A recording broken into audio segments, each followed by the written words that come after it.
Tara dito sa may tambayan. Angel. Sige, tatawagan ko sila Armax. Ay, tita. Pupunta tayo sa may tambayan. Sige, susunod na. Sa tambayan, asan ka na ba? On the way na ako. Dito na ako nagdanan.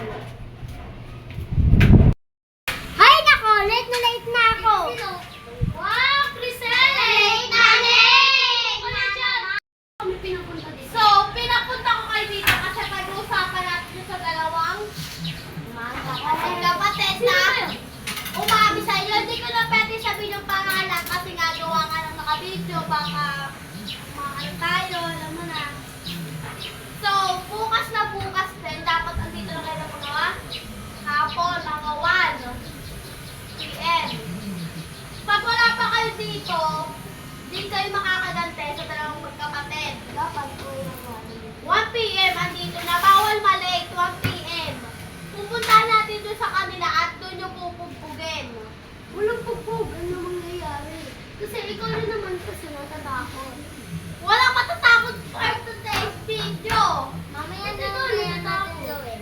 Natatakot ako kasi konti lang tayo nung araw na pinuntahan na tayo dito. Ba't yung bakit kasi kailangan ikaw sa akin tayo? Kasi nga yung kapatid niya nga, sumbongera. Ako nga rin, minsan gusto ko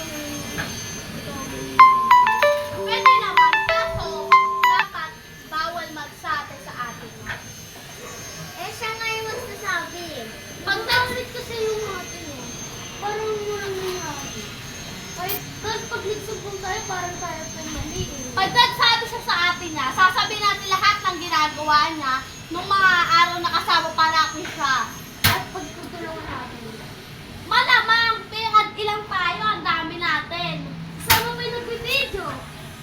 Tama, wala pa nga yung iba, tignan mo. Ba't tatawagin natin? Dahil tayo, dapat bukas, mga 1 p.m., andito na kayo 1 p.m. na kayo. Bakit ba? Paano natin namin? Plano natin, kakausapin mo. Hindi mag-practice tayo. Dito na